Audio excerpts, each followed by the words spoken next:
YTN 뉴스 FM 슬기로운 라디오 생활. 안녕하세요. 아나운서 최영진입니다. 주말 잘 보내셨는지요? 어느덧 8월의 마지막 날입니다. 여전히 코로나19와 함께 살고 있는데요. 어제 자정 기준 코로나19 확진자 수가 299명 발생했죠.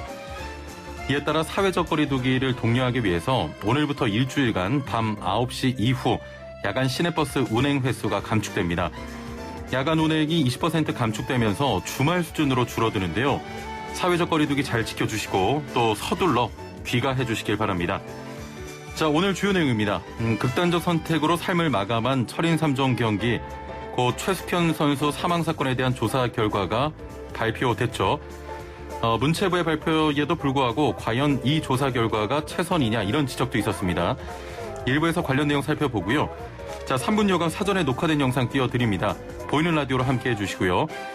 자, 2부는 슬라생의 핫코너 반려동물 상담인데요.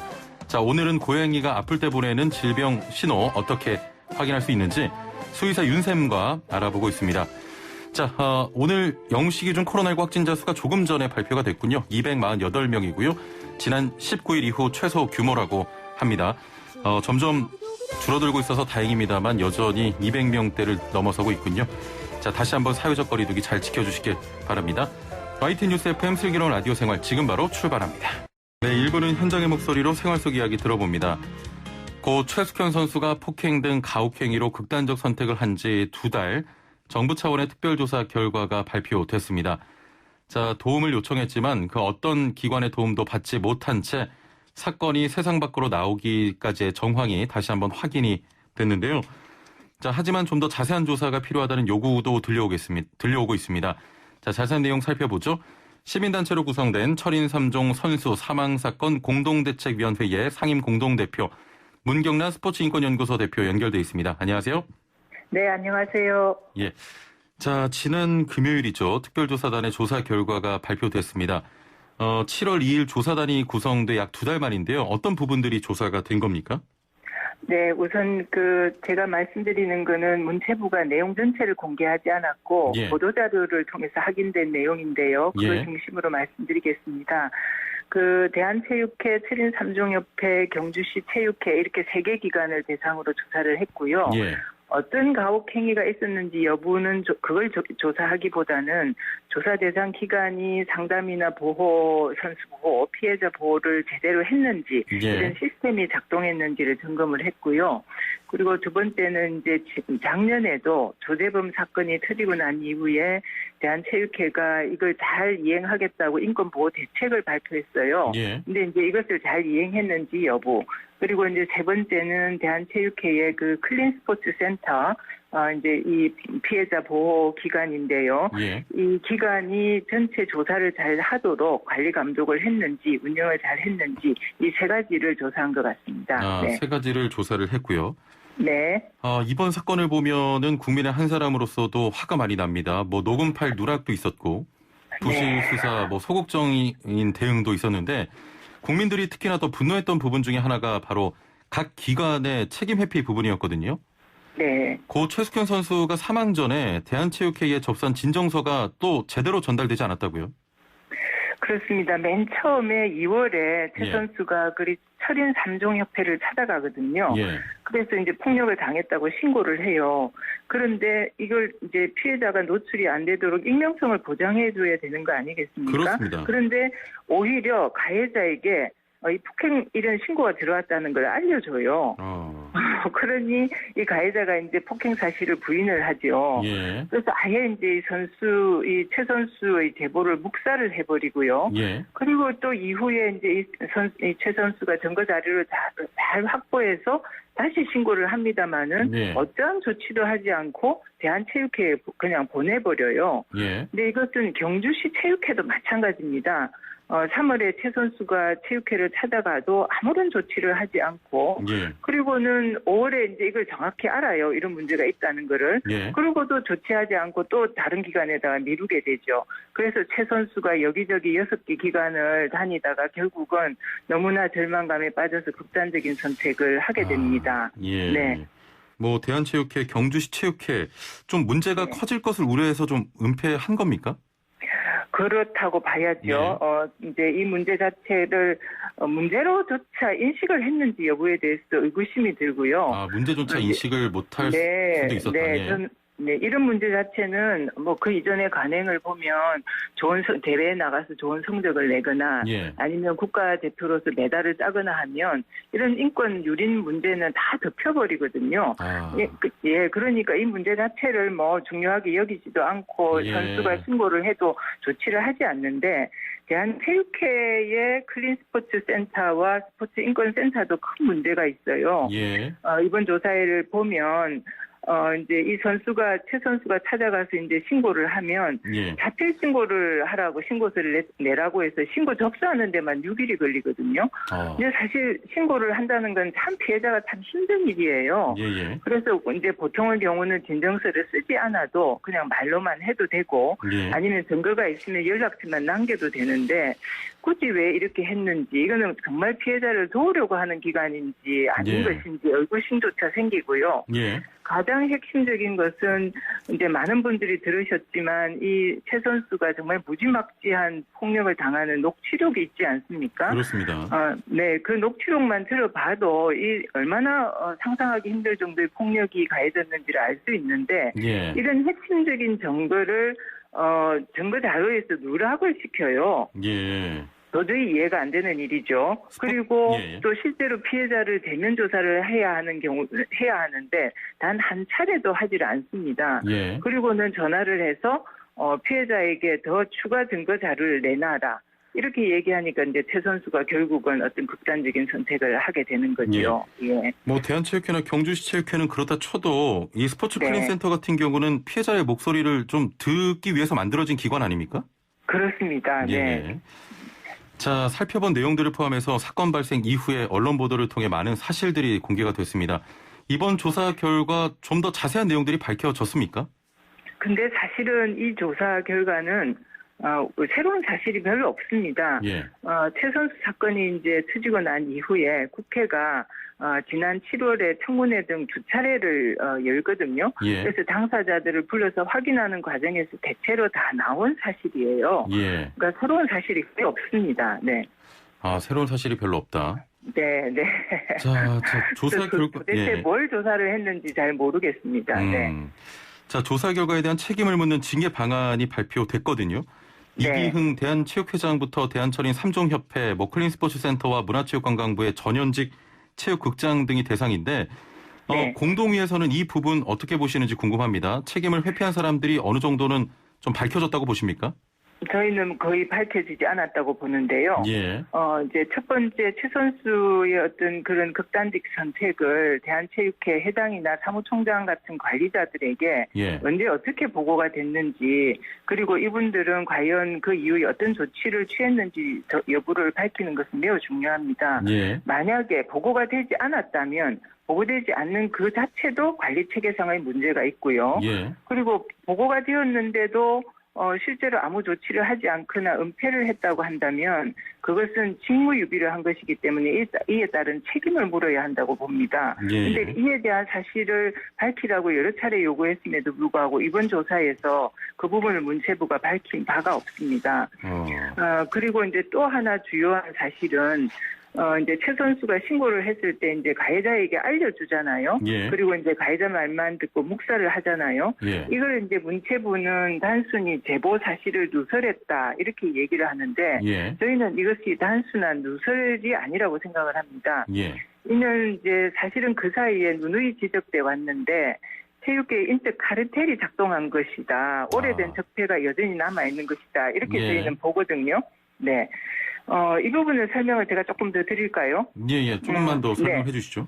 네네. 그 인적 카르텔이 작동을 하면 보통 이제 신고하면 이제 거의 뭐 묵살해버리거나 아니면은 이제 가해자에게 알려주죠. 예. 그리고 그를 오히려 비난하거나 은폐하거나 사건을 축소하죠. 예. 그러면 이제 피해자가 피해를 당하게 돼, 2차 피해를 당하게 되고 결국은 체육계를 다 거의 다 떠나게 됩니다. 이런 예, 신고를 예. 한 피해자들이 보호를 받아야 되는데 그리고 가해자가 체육계를 떠나야 되는데 피해자가 체육계를 떠나는 거죠. 예. 그러다 보니까 피해가 굉장히 많은데도 불구하고 사실은 신고된 것이나 밝혀진 것은 빙산의 일각에 불과한 거죠. 신고하면 그러니- 본인이 뭐 체육회를 그렇죠. 떠나야 될 수 있으니까. 떠나야 된다. 예, 예. 그리고 가해자는 사실은 내가 잘 버티면 되는데 이게 운이 나빠서 걸렸구나 이렇게 생각을 하게 되고 아, 피해자는 아무리 해도 이게 해결되지 않는다는 절망감이 체육계 내에 굉장히 뿌리가 깊습니다. 예, 예. 이게 수십 년간 지속적으로 반복되니까 문제가 해결이 안 되는 거죠. 네. 예. 그래도 뭐 지난번에 미투 사건도 있었고 네. 사회가 조금씩 바뀌어 가고 있거든요. 여전히 인맥이나 네. 이런 부분 존재가 한다고 보십니까? 매우 많이 작동하고 있죠. 여전히? 사실은 네, 예. 가해자의 엄벌만 저희가 계속 엄중한 처벌을 한다는 것만 했지 예. 그렇게 인적 카르텔의 어떤 구조를 사슬을 과감하게 끊거나 아니면 구조를 바꾸거나 하는 일은 거의 뭐 하지 않았다고 저희는 생각합니다. 예, 네. 예, 알겠습니다. 자, 지난해 조재범 성폭력 사건 이후에 국민들의 사퇴 요구에도 이 네. 대한체육회장은 변화를 이끌어내겠다는 입장을 밝히면서 좀 버텼습니다. 네. 이번 조사 결과에 대해서도 대한체육회에서는 이의 신청을 하겠다 이런 입장 밝혔는데 자, 대한체육회의 부실한 대응을 성토하는 여론에도 불구하고 체육회 측은 좀 억울하다 이런 입장 밝히고 있습니다. 이게 어떤 입장인가요? 저희는 이해가 잘 안 됩니다. 예, 예. 사실은 작년에 조재범 사건 이후에 인권 보호 대책이라고 내놓은 것에 관해서 많은 시민사회나 전문가들은 그건 대책이 아니라고 얘기를 했어요. 예. 그럼에도 불구하고 그것조차도 이행을 한 것은 3분의 1 정도밖에 안 되고 3분의 예. 2 이상을 이행을 안 했습니다. 이러고도 저는 뭐 특히나 또 이번 사건도 마찬가지고요. 예. 그래서 제가 이렇게 보면 국민들은 체육계의 오랜 병폐와 문제를 다 아시는 것 같아요. 예. 그런데 체육계 특히 그 대한체육회는 귀를 막고 눈을 감은 게 아닌가 싶고요. 예. 그래서 저희는 이의 신청을 할 게 아니라 이기영 회장이 이 모든 사태에 책임을 지고 사퇴해야 한다. 사퇴를 그렇게 해야 생각을 된다. 네, 그렇게 생각하고 있습니다. 네. 예. 자, 매번 이런 상황을 마주하는 것부터 변화의 속도가 더디거나 변화가 없는 게 아닌가 이런 생각 가지게 되는데 앞서 말씀하셨던 대로 좀 변화가 더딘 가장 큰 원인은 이 스포츠계의 관행 때문으로 보십니까? 저는 좀 생각이 다른데요. 예, 지난 금요일 날 조사를 발표하면서 최윤희 차관께서는 일부 잘못된 관행과 문화를 개선하겠다 이렇게 얘기를 하셨어요. 예. 근데 사실 이게 일부는 아니고요. 매우 지속적으로 반복된 문제이고요. 예. 그리고 이 문제는 관행이라기보다는 이 문제를 지속적이고 반복적으로 만들어내는 스포츠 정책의 구조와 어떤 틀에서부터 연유하는 문제라고 보기 때문에 저희는 구조를 바꿔야 한다고 생각하고 있습니다. 네. 관행이라기보다는 이렇게 만들 네. 수밖에 없는 그 구조가 있다. 네, 그리고 그것은 국가가 예. 지난 한 60년 50년 이상 예. 오랫동안 유지해온 스포츠 정책에서부터 비롯됐다고 생각을 하고 있고요. 예. 그 정책을 두 마디로 요약하자면 승리지상주의 그리고 예, 예. 엘리트 스포츠 시스템이라고 생각을 합니다. 네. 자, 뭐 승리와 또 메달을 위해서는 이런 인권 유린도 괜찮다 이런 인식들이 깔려 있는 거죠. 네, 예. 그런 거죠. 네, 네. 자, 조사가 진행되는 기간 동안 국민체육진흥법 개정안이 국회를 통과했습니다. 또 이번 조사 네. 결과와 함께 스포츠 분야 인권 침해 방지 종합대책도 발표가 됐는데, 자, 말 그대로 좀 구조를 바꾸기 위한 방안이 포함이 돼 있습니까? 저희는 그 구조는 외면하고 있고요. 매우 임기응변적이라는 생각을 하고 있고요. 예. 특히 이제 스포츠 윤리센터 하나만 만들면 마치 만병통치인 양 그렇게 문체부가 홍보를 하고 있는데 예. 어떤 이 한국 스포츠는 파편적으로 어떤 하나의 정책만 이행한다고 해서 되는 문제가 아니고요. 매우 총체적인 그리고 어떤 전반적인 어떤 개혁을 하는 것이 필요하다 그렇게 생각을 하고 있고 이번에 내놓은 어떤 종합 대책에는 그 부분이 아주 뭐 거의 나오지 않고 있다고 생각을 하고 있습니다. 예. 대표님 말씀을 좀 들어보면 스포츠 윤리센터 신설이 이런 사태를 해결할 수 없다 이렇게 보시는 겁니까? 뭐 일부 저는 도움이 되고요. 예. 이제 실제로 피해자들이 이제 호소를 했을 때 상담을 해주고 지원을 하는 역할에 있어서는 이전보다는 훨씬 나아지지 않겠나 이렇게 생각을 합니다. 그런데 이제 아직 준비가 좀 덜 된 관계로 제대로 아직 상담도 못하고 있다고 제가 알고 있어서 시간이 좀 걸릴 것으로 보고요. 그것은 피해자를 지원하는 문제이지 사후 약방문이지 예방하는 문제는 안 되거든요. 그렇다면 그러한 피해자가 생기지 않도록 예방을 하기 위해서는 어떤 구조와 틀을 바꿔야 되는 것이죠. 네. 자, 이번 사건을 보면요. 사건 발생부터 또 묵살, 뭐 은폐, 또 조사와 점검의 부족 이런 좀 다양한 문제가 발생을 했는데 조금 뻔한 질문입니다만 자, 어떤 부분이 좀 바뀌어야 이런 문제들이 해결될 수 있을 거라고 보십니까? 저도 하도 많아가지고 무엇부터 얘기해야 될지 정말 모르겠는데요. 지난달에 이제 국회에서 이 문제 관련해 청문회가 열렸을 때 최윤희 차관이 뭐라고 답변을 하시느냐 하면 개선을 해나가겠다 이렇게 답변을 해요. 그랬더니 도종환 문화체육관광위원회 위원장이 호통을 치셨어요. 이게 개선으로 될 일이냐, 개혁을 해야지, 혁신을 해야지 이렇게 말씀을 하셨거든요. 저를 비롯한 우리 공대위 시민사회 입장도 같습니다. 단순한 개선이 아니고요. 어떤 이제 성적지상주의와 엘리트 스포츠 시스템 같은 어떤 정책의 틀을 이제는 바꿔야 하고요. 이제 이게 하루아침에 바뀌진 않겠지만 정부가 우선적으로 강력한 의지를 표명하고 이것을 이행할 어떤 단계적 방안을 하나씩 하면 된다고 봅니다. 작년에 조재범 사건이 터지고 난 이후에 스포츠혁신위원회에서 1년 동안 이런 단계적 방안을 총체적으로 잘 마련을 했거든요. 저는 이것을 잘 이행하면 된다고 보고요. 마지막으로 저는 최숙현 선수가 우리 사회에 스포츠의 어떤 재난 경보를 울렸다고 봅니다. 그래서 한 선수의 어떤 죽음이 대충 일단 이번만 잘 넘기자 이런 식으로 헛되게 하려. 여보세요? 네, 지금 말씀 중에 여보세요? 네, 여보세요. 마지막 말씀 좀 이어가 주시죠. 마지막으로, 그러니까 이제 이 최 선수가 우리 사회에 스포츠 재난 경보를 울렸다고 보는데요. 그러니까 이제 일단 이번만 잘 넘겨보자. 이런 식으로, 이 한 선수의 죽음을 헛되이 하지 않아야 된다. 이것이 우리에게 던지는 경고가 무게감이 매우 묵중하다는 것을 명심해야 한다고 생각합니다. 네, 알겠습니다. 스포츠계에서 자행되는 인권 요인 더는 없어야겠습니다. 오늘 말씀 감사합니다. 네, 고맙습니다. 네, 지금까지 문경란 스포츠 인권연구소 대표와 함께했습니다. 네, 매일 산문식 건강한 자세의 달인이 되는 시간입니다. 리 씨와 함께합니다. 안녕하세요. 나마스테. 네, 나마스테. 오늘 자세 소개시켜 주시기 전에 본인도 오늘은 좀 힘든 동작이다 이렇게 말씀하셨는데 저에게 두려움을 주시는 겁니다. 금시초문인데요, 저는. 어떤 자세입니까? 네, 오늘은요, 우리 형진 아나운서 팔에 점점 좀 힘이 없는 것 같아요. 점점 요즘 힘이 쫙 빠집니다. 그러니까요. 그래서 좀 안쓰러운 마음에 오늘 이 팔과 어깨 근력을 좀 확실하게 키워두는 차뚜랑가 단다사나. 요 자세를 준비했거든요. 차투랑가 단다사나요? 그렇죠. 짜뚜랑가 단다사나라고 하는데요. 막대기 자세라고 생각하시면 돼요.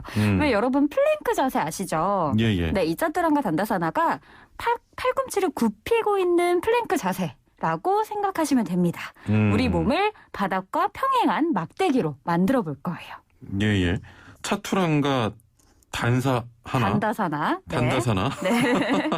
이게 뭐 거의 팔굽혀펴기 동작과 비슷합니까? 맞아요. 이 팔굽혀펴기랑 비슷하다고 볼 수 있는데요. 그런데 이 자극되는 근육은 살짝 다르기 때문에 조금 차이가 있습니다. 이 짜뚜랑가 단다사나는 손목, 팔, 그리고 어깨 근력을 강화시키는 운동이고요. 이 팔굽혀펴기는 좀 가슴 근력이 강화되는 운동이죠. 그래서 저희가 좀 꾸준히 짜뚜랑가 단다사나를 연습하시면 탄탄한 팔뚝 힘을 기르는 데 좋습니다. 사실 이전에는 요가가 단순히 좀 신체의 유연성을 기르는 그런 운동이라고 생각을 했는데 이 배우면 배울수록 근력을 요구하는 그런 자세들이 많아서 굉장히 이 요가 좀 별로입니다. 요가를 다시 본 것도 아니고 별로라고요? 좀 많은 요가인들이 들고 일어설 것 같은데 아닙니다. 네, 요가가 이제 그만큼 종류가 다양하다는 거 다시 한번 이제 보여드릴 수 있을 것 같은데요. 오늘 자세 바로 보여드리도록 할게요. 자, 먼저 플랭크 자세로 시작해 볼 텐데요. 이 무릎 꿇고 앉아서요. 두 손바닥을 바닥에 짚어볼게요. 네 발로 기어가는 자세. 어깨 밑에 손목 위치할 수 있도록 어깨 밑에 손 아래 내려두시고요. 자, 손바닥도 쫙 펼쳐서 바닥 단단하게 눌러줄게요. 자, 그리고 두 다리 뒤쪽으로 쭉 뻗어볼 텐데요. 예. 자, 이때 발 앞꿈치만, 앞발가락만 바닥에 고정시킬 수 있게 무릎은 바닥에서 띄어냅니다. 엎드려 뻗쳐 아닙니까? 그렇죠. 예. 이때 골반과 허벅지를 이제 바닥에서 띄어 올릴 수 있도록 들어 올리는데요. 엉덩이는 너무 솟지 않게, 허리는 너무 휘지 않게 복부에 단단히 힘 들어갑니다. 형진 씨, 힘. 복부 힘들어. 네. 이렇게 내 상체 앞면 바닥과 평행하도록. 요게 플랭크거든요. 네. 요 자세 1단계고요. 자, 그 상태에서 팔꿈치를 구부리면서 천천히 상체 바닥과 가까워지는데요. 자, 이때 팔꿈치 벌어지지 않게 겨드랑이 조이면서 팔꿈치 90도로 구부려 볼게요. 자, 요 상태로 3초 버틸게요. 예. 3, 빨리. 2, 1. 좋습니다. 천천히 무릎 먼저 바닥에 내려놓고 발등 바닥 놓고 손바닥 가슴 옆바닥 짚어내면서 서서히 일어나 볼게요. 이게 몇 번 해야 돼요, 이거? 네. 요 자세 하루에 5번만 해주셔도 5번이나 하라고요, 이게? 5번이나라뇨. 5번이나라뇨. 요 자세 하루에 이 5번만 해주셔도 정말 이 탄탄한 팔 근육, 탄탄한 어깨 근육, 우리 형진 아나운서 너무 필요하잖아요. 예, 피곤합니다. 네. 아니, 그 팔굽혀펴기는 제가 잘해요. 정말요? 예, 근데 그거보다 더 어려운 것 같아요. 네, 이게 팔굽혀펴기랑 차이가 팔굽혀펴기는 바닥으로 내려갈 때 팔꿈치 벌려서 내려가거든요. 예. 근데 이 짜투랑아는 겨드랑이 조이면서 팔꿈치를 90도로 굽혀서 내려가기 때문에 가슴 근육보다는 이 팔 근육에 조금 더 근력이 강화될 수 있는 운동이기 때문에 조금 차이가 있습니다. 알겠습니다. 자, 이 동작 좀 어렵지만 따라해보시면 팔 건강, 가슴 건강 다 챙길 수 있을 것 같습니다. 그렇죠. 자, 3분 요가 리씨와 함께 했습니다. 감사합니다. 나마스테. 네, 나마스테.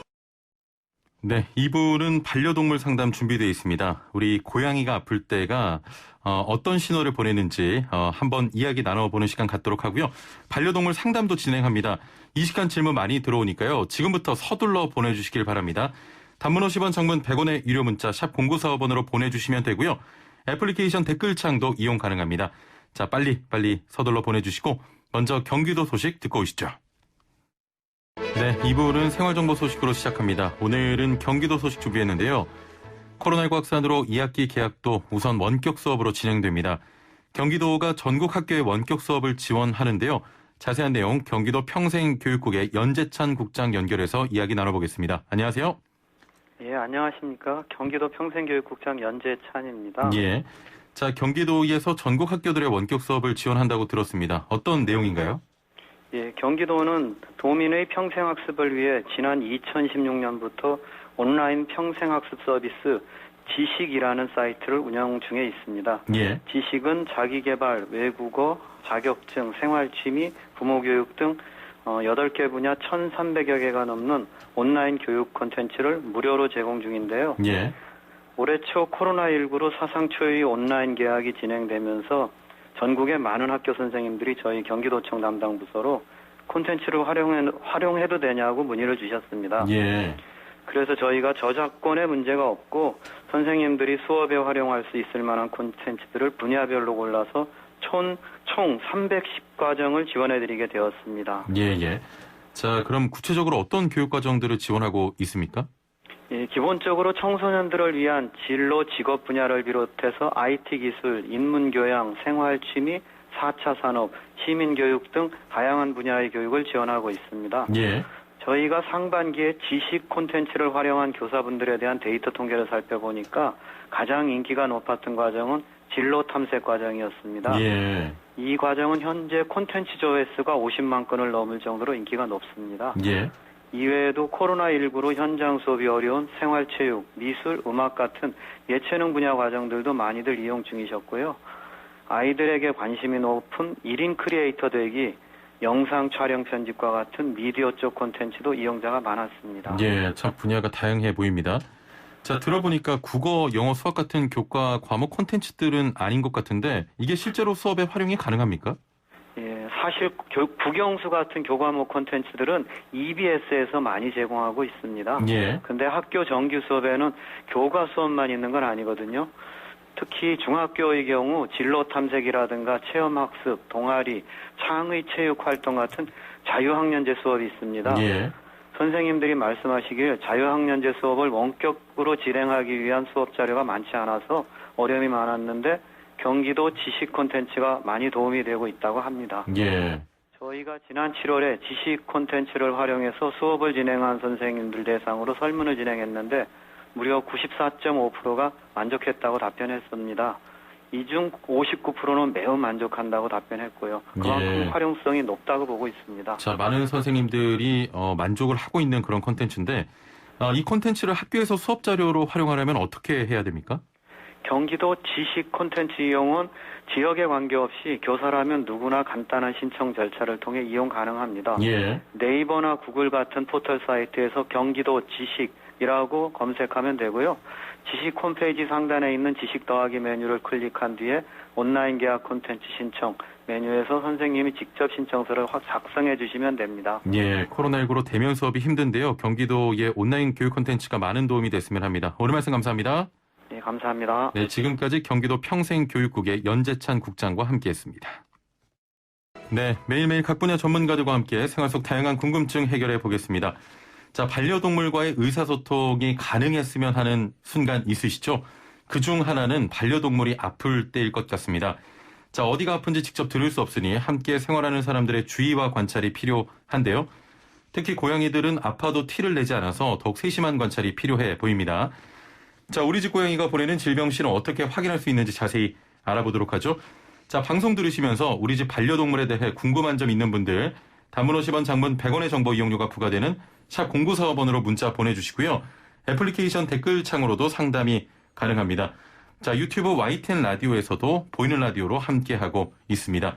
자, 오늘도 함께 말씀 나눌 분 모셔보죠. 마이펫 상담소 윤쌤과 함께합니다. 안녕하세요. 안녕하세요. 예. 어제 밤에도 제가 이렇게 텔레비전을 보다가 이렇게 개를 교육하는 프로그램들이 많더라고요. 요즘. 네네. 예. 혹시 그런 프로그램 보시면서 저게 내가 출연했어야 되는데 이런 생각 하신 적 있으신가요? 전혀 없습니다. 혹시 뭐 욕심 같은 건 안 나세요? 전혀 안 납니다. 워낙 쟁쟁한 분들이 잘 알고 계시기 때문에 예. 굳이 뭐 제가. 그렇습니까? 네네. 아니, 너무 또 훌륭하신 분이시죠. 경쟁이 안 됩니다. 자, 본격적으로 이야기 나눠볼 텐데요. 고양이는 좀 아파도 특별한 내색을 하지 않는다고 들었거든요. 이게 고양이의 특성 중 하나입니까? 일단 야생동물의 특성이라고 볼 수 있는데요. 예. 근데 고양이는 아직 사람과 같이 살고 있지만 야생성이 대표적으로 남아있는 동물에 들어갑니다. 예. 그래서 우리가 만질 수 있는 유일한 육식 야생동물에 해당되고요. 야생동물의 특성상 자신이 아프거나 아니면 자신의 질병이 가진 게 적에게 노출이 되면은요. 경쟁자에게 자신의 영역을 뺏길 수도 있고 경쟁자 자신의 보금자리나 사냥터를 뺏길 수도 있고 아니면 적어로부터 공격을 받을 수 있거든요. 한마디로 약해 보이면 안 된다는 거죠. 그렇죠. 그래서 센 척을 항상 해야 되고 정상적인 상태를 유지하려고 노력해야 되고 정 아프면 숨는 버릇이 있습니다. 숨어서 자신의 몸의 회복을 기다리고 몸이 회복되면 다시 나오고 아니면은 숨은 상태에서 몸이 끝내 회복을 못한다 그러면은 숨어서 죽는 그런 동물에 들어갑니다. 미국에서 설문조사를 한번 한 적이 있는데요. 당신이 키우는 반려동물에게 사람의 말 한마디를 가르칠 수 있다면 무엇을 가르치겠습니까? 라는 질문이었어요. 그래서 압도적 1위가 말이 뭐였냐면요. 나 아파란 말이었대요. 기르시는 분 입장에서는 좀 마음이 많이 아프잖아요, 또. 뭐 뒤늦게 알면 많이들 아파하시죠, 당연히요. 자, 외상의 경우에는 확인이 가능한데 몸 안쪽은 확인할 수 없지 않습니까? 어떤 것들을 살펴봐야 될까요? 일단은 자신이 키우는 고양이를 가장 잘 아는 사람은 본인 스스로세요. 주인분이세요. 예, 그럼요. 근데 이제 아무리 질병을 숨기려 그래도요. 우리가 잘만 관찰하면 알 수 있는 질병의 징후들은 굉장히 다양하거든요. 뭐 피모가 푸석하다든가 아니면 각질이 일어난다든가 아니면 피부에 반점이 생겼다든가 만져보니 멍울이 있다든가 입 주변을 봐서 뭐 침을 많이 흘리는 흔적이 있다든가 입에서 냄새가 난다든가 입에서 피가 난다든가 오줌량이 지나치게 줄었다든가 지나치게 늘었다든가 오줌에 뭐 피가 섞였다든가 변을 봤는데 점액변을 샀다든가 설사를 샀다든가 변량이 지나치게 많다든가 지나치게 적다든가 이런 모든 것들이 질병 이상이고 행동 이상 역시 마찬가지예요. 뭐 지나치게 싸놓아졌다든가 지나치게 까탈스러웠다든가 지나치게 움직임이 졌다든가 지나치게 구석에 숨어서 안 움직인다든가 일상 속에서 가능한 얘의 정상 상태를 파악하셔서 조금이라도 변화가 있다 그러면 어딘가 아프다고 판단하시는 게 현명하고 합리적인 판단이라고 볼 수 있겠습니다. 평소와 좀 다른 행동을 보이면 바로 병원으로 좀 데려가는 게 좋겠습니다. 합리적인 판단입니다. 혹시 이 밥을 많이 먹는 것도 좀 이상 증세 중 하나로 볼 수 있을까요? 대체적으로 아프거나 통증을 느끼면 식욕이 주는 게 정상인데요. 보통 고양이 같은 경우 갑상선 기능 항진증이라는 질병과 치매가 오면 식욕이 증가합니다. 치매 같은 경우는 자신이 밥을 먹는 걸 잃어버리고 또 먹는 현상 때문에 증가하게 되고요. 갑상선 기능증이 식욕이 확 증가함에도 불구하고 몸의 대사 기능이 항진이 돼가지고 살이 안 찌는 이런 특성을 보이게 됩니다. 그렇군요. 병원에 이제 데려갈 때 미리 조치를 좀 취하거나 준비해야 될 것들이 있을까요? 사실 많은 분들이 병원에 고양이를 잘 안 데려오시는 원인 중에 하나가요. 지나치게 스트레스를 고양이가 많이 받아요. 고양이가요? 그렇죠. 영역동물이기 때문에 자신의 영역을 벗어나면 일단 스트레스를 심하게 받고요.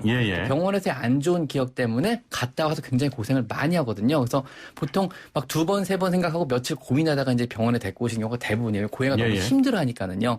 그래서 이제 고양이가 병원에 왔다 가는 걸 편하게 즐길 수는 없겠지만 스트레스를 줄일 수 있는 방법은 집에서부터 많이 있거든요. 그래서 진료는 집에서부터 시작한다고 보시고요. 일단 병원에 옮기기 전에 반드시 플라스틱 하드 캐리어를 준비합니다. 딱딱한 플라스틱 캐리어고 위가 열리는 재리의 캐리어가 있어야 되고요. 그 안에 고양이를 넣으실 때는 집에서 사용한 담요나 고양이가 썼던 방석을 같이 넣어주세요. 그 상태에서 빈 캐리어 무게를 먼저 달아서 무게를 밖에다 반드시 적어주세요. 매직으로. 그래서 고양이 무게를 캐리어채 잴 수 있게 해주시는 겁니다. 병원에서도요. 캐리어 무게를 알면 고양이 무게를 알 수가 있으니까는요. 그리고 이동 중에는 반드시 위에 담요를 덮어서 밖을 못 보게 해주시고요. 그다음 병원에 도착할 때도 미리 병원에 전화해서 진료를 예약하시는 게 좋습니다. 대기 시간을 줄이기 위해서고요. 병원에 도착해서 어쩔 수 없이 대기를 해야 한다면은요.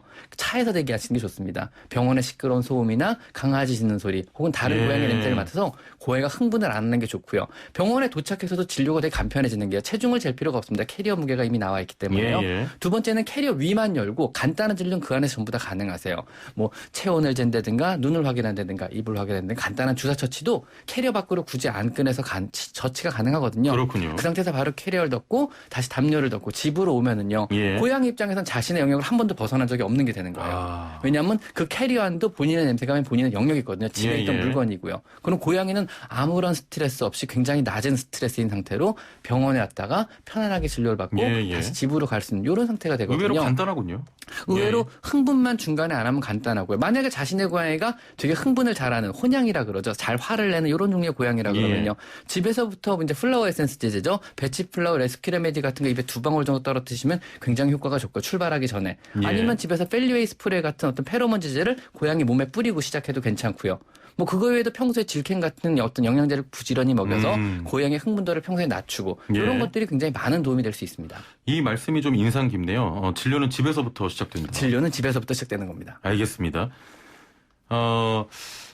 그 고양이도 그 정기검진을 좀 정기적인 건강검진을 받는 게 좋을까요? 아니면 어느 정도의 기간을 두고 살펴보는 게 좋을까요? 보통 일반적인 수의사들, 저를 포함한 모든 수의사들의 주장은요. 8살 이전의 고양이들 같은 경우는 1년에 한 번씩 정기적인 건강검진이 필요하고요. 8살이 넘은 고양이 같은 경우는 6개월에 한 번씩의 정기 건강검진이 필요합니다. 어떻게 보면 6개월에 한 번이 좀 과하다, 뭐 너무 자주 아니냐 이런 말을 종종 듣는데요. 고양이는 사람보다 7년의 빠른 시간대를 살아가는 동물이에요. 7배나 빠른 시간대를 살아가거든요. 즉 사람보다 몸의 노화 속도가 7배나 빨라요. 바꿔 말하면은요. 정확한 표현으로 고양이는 사람보다 7배 빨리 죽어가고 있다는 얘기예요. 쉽게 말하면 6개월의 시간은요. 사람에 비로는 3년에서 4년에 해당하는 기간에 해당돼요. 몸의 변화가요. 즉 6개월 전에 건강하던 애기도 이번에 검사하니까 간에 종양이 생겼거나 6개월 전에 건강하던 애기가 이번에 검사하니까 신장이 망가졌거나 이런 경우는 되게 흔한 예거든요. 6개월에 한 번도 그렇게 긴 기간은 아니라는 것도 꼭 좀 알아주셨으면 좋겠습니다. 알겠습니다. 자, 지금부터 반려동물 상담 이어가 보도록 하겠습니다. 단문 50원, 장문 100원의 정보 이용료가 있는 샵 0945번으로 자, 우리 집 반려동물 이런 고민 있다, 상담 필요하다 하시는 분들 서둘러 주시길 바라고요. 애플리케이션 댓글창도 열려 있습니다. 반려동물 상담 이어가도록 하겠습니다. 네, 3220번님께서는 6살 된 암컷 고양이입니다. 무탈하게 잘 커왔는데 요즘 들어 사료를 줘도 시큰둥하고 아침에 준 사료가 오후 늦게가 되도록 그대로인 경우가 많아요. 너무 안 먹는 게 아닌가 걱정돼서 간식을 몇 알 주면 그건 먹습니다. 무더위에 사람도 입맛이 없다고 하잖아요. 그저 입맛이 없는 건지 다른 질병이 없는 건지 궁금합니다. 일단 체중의 변화를 먼저 보시는 게 중요합니다. 평소에 체중을 재보시고 체중의 변화가 없다 그러면 정상적인 칼로리는 섭취하고 있다는 거니까 단지 식욕의 저하로 보시고 놔두셔도 됩니다. 근데 만약에 10% 이상의 체중의 저하가 있다면 심각한 질병을 암시하니까 그때는 꼭 병원에 데려가 보시는 게 좋을 것 같습니다. 체중 감소가 10% 이상이면 심각한 질병을 암시할 수도 있습니다. 혹시 뭐 고양이도 보양식 같은 게 필요합니까? 아니요, 필요 없습니다. 그래요? 지금 주고 있는 사료, 좋은 사료가 충분한 보양식 역할을 합니다. 애플리케이션으로 청양 고춧가루 TV님께서는 오늘은 그 의사 가운 입고 오셨다고. 이게 가운 맞는 거죠? 흰색 네, 정장 가운입니다. 아닌 거죠? 백구도 신고. 자, 애플리케이션으로 신호님께서는 고양이 노란 눈곱이 자꾸 끼는데 원인이 뭘까요? 병원에서 받은 안약 3일 넣어도 계속 노란 눈곱이 심해지면 다시 좀 병원을 가봐야 할까요? 병원 가는 거 너무 싫어해서 데려가는 게 더 안 좋을까 봐 걱정입니다 하셨는데 노란 눈곱이 자꾸 낀다고. 일단 흔한 예로는 결막염이 대부분이고요. 예. 어린 고양이 같은 경우는 이제 바이러스성 결막염, 허피스 바이러스성 결막염이 주로 흔합니다. 예. 이런 경우 사실은 병원에서 안약을 처방해 주는데요. 안약은 최소한 2주 이상은 넣어 주셔야 효과가 있습니다. 2, 3일 만에 좋아지는 결막염은 없습니다. 예. 계속 좀 며칠 동안 네, 투약을 조금 해줘야 더 되는군요. 투약해 주시고 그다음 병원에 전화해서 확인해 보시고 예. 조금 더 투약하라면 조금 더 투약하는 게 맞는 방법일 것 같습니다. 그렇군요. 자, 유튜브로 미교희님께서는 저희 집 고양이는 이유 없이도 토를 자주 하는 토쟁인데요. 며칠 간격으로 토를 하면 병원에 가야 한다거나 일주일에 몇 회 이상 하면 가야 한다 이런 기준이 있나요 하셨네요. 일단 하루에 3회 이상. 그다음에 하루에 3회 이상? 예, 일주일에도 전체적으로 평균적으로 일주일에 3, 4회 이상 구토를 한다면 병원에 데리고 가보시는 게 좋고요. 예. 일단 너무 잦은 구토를 한다 그러면 먼저 저는 사료를 바꿔보라고 꼭 좀 권해드려요. 의외로 고양이가 자신이 먹는 사료에 트러블이 생겨서 구토하는 경우가 더 흔하거든요. 그래서 사료를 좀 범용적인 거, 남들 많이 먹이는 좀 대중적인 브랜드로 먹여보시고 그래도 문제가 있다 그러면 병원에 한번 데리고 가보시는 걸 권장드립니다. 예, 알겠습니다. 9817번님, 우리 집 고양이는 3마리인데요. 매번 그러는 건 아니고 가끔 화장실 쪽에 가서 우는 한 마리가 있습니다.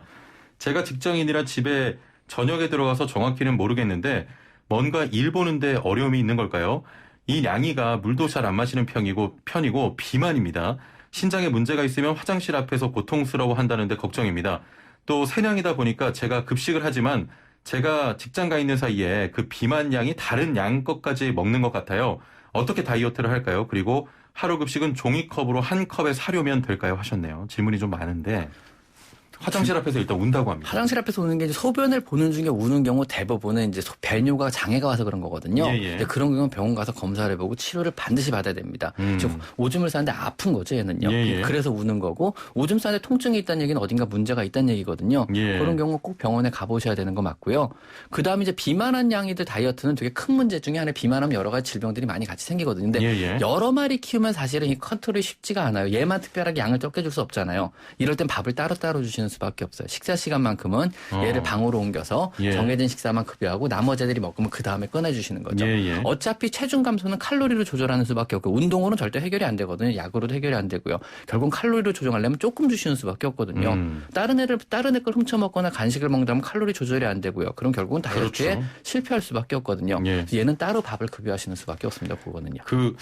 종이컵 한 컵에 사려면 다이어트 그거는 사료의 종류, 그다음 얘의 비만 정도에 따라 달라요. 그거는 병원에 가서 체중을 재보고 사료 뒤편에 보면 테이블이 있어요. 현재 목표 체중을 찾아가지고 그 양만 먹이시면 돼요. 사료마다 테이블이 다르거든요. 그래서 뒤에 보시면 표가 있어가지고 몇 킬로그램은 하루 몇 그램이란 표가 있습니다. 모든 사료는요. 그래서 목표 체중을 기준으로 잡으시면 되게 맞아 떨어집니다. 알겠습니다. 8123번님, 저희 집 고양이 2마리인데요. 여자 냥이는 영역동물이 확실한데 남자 냥이는 병원 가는 차 안에서도 밖을 구경할 정도로 밖을 좋아합니다. 신발 신으려고 엎드리면 같이 가자고 어부바도 합니다. 산책을 시켜야 될까요? 하셨네요. 그래도 산책시키는 건 저는 반대입니다. 항상 위험한 변수들이 너무너무 많아요. 그래서 산책을 시키고 싶으면 가방 안에 넣어가지고 밖을 볼 수 있는 그래서 산책시키는 거 정도는 괜찮은데 고양이를 줄을 매서 풀어 산책시키는 건 위험한 경우가 너무 많아가지고요. 강아지가 짖는다든가 차의 경적소리에 놀란다든가 이런 걸 놀라가지고 갑자기 돌발적인 행동을 많이 하고요. 두 번째는 강아지는 고양이는 대로변을 걷지 않습니다. 구석진 데를 숨어서 걷거든요. 이게 사람이 걷기 힘든 길을 걸어요. 막 담장 위를 올라가기도 하고 담장을 넘어가기도 하고 펜스 사이로 들어가기도 하거든요. 사람이 줄을 잡고 어떤 산책을 한다는 게 되게 힘든 동물에 들어가거든요. 그렇군요. 그래서 가방에 넣어서 밖을 볼 수 있게 산책까지는 괜찮으나 줄을 매서 강아지처럼 같이 걷고 이런 산책은 아마 불가능에 가깝지 않을까 싶습니다. 이렇게 밖을 좋아하는 고양이도 있습니까? 네, 있습니다. 많이 있고요. 창밖 보는 거 좋아하는 고양이 있고 그런 고양이용 가방도 따로 나와요. 밖을 볼 수 있게. 네, 투명한 재질로 밖을 볼 수 있는 창이 달린 그런 종류의 고양이 가방도 많이 나옵니다. 그런 가방을 구매하셔서 같이 산책도 좋은 방법이고요. 어차피 가방에 구멍이 뚫려서 냄새를 맡을 수 있거든요. 산책의 의미는 직접 자기가 운동하는 걸 의미하지는 않습니다. 새로운 거를 보고 새로운 냄새를 맡음으로써 뇌가 자극받는 이런 것도 굉장히 좋은 산책에 들어가거든요. 꼭 직접 안 걸어도 안고 다니는 거나 가방에 넣고 다니는 것도 좋은 산책이 될 수 있음을 꼭 좀 알아주셨으면 좋겠습니다. 알겠습니다. 6557번님, 고양이 모래의 경우 가루날림이 질병의 원인이 된다고 하던데요. 최근에 가루날림이 거의 없다고 해서 두부 모래로 바꿨습니다. 두부 모래가 일반 모래보다 확실히 더 나은가요? 하셨네요. 모래 날림 문제에서는 두부 모래가 훨씬 좋아요. 확실히 예. 안 날리긴 안 날리는데 고양이의 습성상은 사실은 벤토나이트 재질의 가는 재질의 모래가 훨씬 좋습니다. 왜냐하면 고양이는 자연 생태계에서 고온 모래를 썼고요. 고온 모래의 장점은 작은 힘으로도 손쉽게 자기네 대변과 소변을 덮을 수가 있거든요. 예. 근데 문제는 두부 모래는 그보다 입자가 더 굵어요. 그래가지고 보다 큰 힘을 줘야 덮을 수가 있어서 덮는 걸 귀찮아할 경우가 있고요. 그다음 발에 닿는 느낌을 되게 싫어하는 애들이 있어요. 그런 종류의 모래를요. 예. 그래서 고양이 양반양이라 그러는데 고양이 특성상 두부 모래를 허용한다 그러면 두부 모래를 쓰시고요. 예. 두부 모래를 싫어하는 애들이 있어요. 허용을 안 하는 애들이 있어요. 고온 모래만 선호하는 애들이 있거든요. 그런 애들은 무조건 고온 모래를 써주시는 게 성향에 좋습니다. 맞춰서. 그렇습니다. 알겠습니다. 오늘 말씀 여기까지 듣겠습니다. 감사합니다. 감사합니다. 네, 지금까지 마이펫 상담소 윤쌤과 함께했습니다. 네, 제9호 태풍 마이삭이 세력을 키우면서 한반도를 향해 북상하고 있습니다. 현재 이동 경로라면 수요일 저녁 제주도에 가까이 근접하고요. 목요일 새벽 부근 부산에 상륙할 것으로 예상된다고 합니다. 자, 8호 태풍 바비가 물러간 지 얼마 되지 않았는데요. 또 태풍이 오는군요. 피해 없도록 대비해 주시길 바랍니다. 내일 뵙죠. 최영진이었습니다. 고맙습니다.